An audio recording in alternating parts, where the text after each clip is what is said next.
দক্ষিণ হালমাৰাৰ 5জন কৰি উচ্চ ন্যায়ালয়ৰ অধিবক্তাই বিভিন্ন সময়ত জয়ন্ত ৰাজখোৱা এছআইজনৰ বিৰুদ্ধে ৰাইজৰ পৰা বিভিন্ন অভিযোগ পাই আহিছে।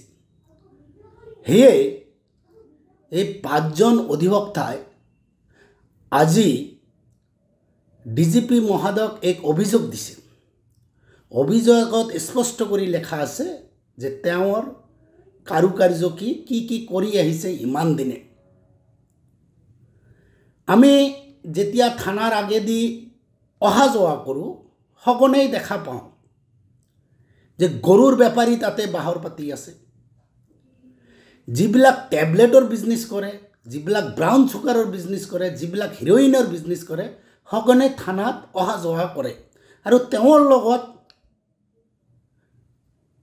এইবিলাক মানুহৰ লগত তেওঁক সুসম্পৰ্ক বুলি ৰাইজে আমাক অভিযোগ কৰিছে বা কেতিয়াবা কথা পাতোতে আমি দেখা পাওঁ।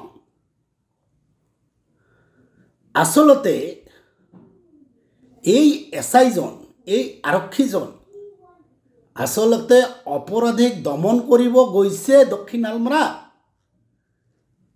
নে অপৰাধীক সুৰক্ষা দিব গৈছে?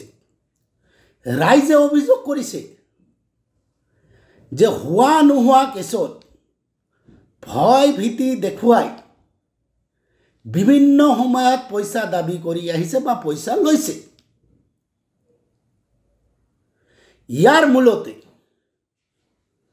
ৰাজখোৱাৰ লগে লগে আমাৰ কিছুমান স্থানীয় কিছুমান দালালৰ কাৰণে এই ৰাজখোৱা এই কাৰুকাৰ্য কৰিবলৈ সক্ষম হৈছে। কাৰণ এই দালালবিলাক ৰাজখোৱাক ইনপুট দি থাকে, এই দালালবিলাক তেওঁক সাহস দি থাকে, এই দালালবিলাক কি কৰিব লাগে তেওঁক কৈ থাকে কাৰণে আজি এই ৰাজখোৱাই এই কামবিলাক কৰিছে। সেইকাৰণে ডিজিপি মহোদয়ক আমি অনুৰোধ কৰিছোঁ যে পুলিচ প্ৰশাসন হৈছে সাধাৰণ ৰাইজৰ কাৰণে, সাধাৰণ ৰাইজক হাৰাশাস্তি কৰাৰ কাৰণে নহয়, সাধাৰণ ৰাইজৰ মাজত আতংক সৃষ্টি কৰাৰ কাৰণে নহয়। ডিজিপি মহোদয় আপুনি এই ৰাজখোৱাৰ বিৰুদ্ধে এক বিহিত ব্যৱস্থা ল'ব বুলি আমি এই অধিবক্তা সমাজে, এই অধিবক্তা কেইজনে আপোনাক অভিযোগ দিছোঁ আৰু ইয়াৰ সুফল পাম বুলি আমি আশা ৰাখিছোঁ।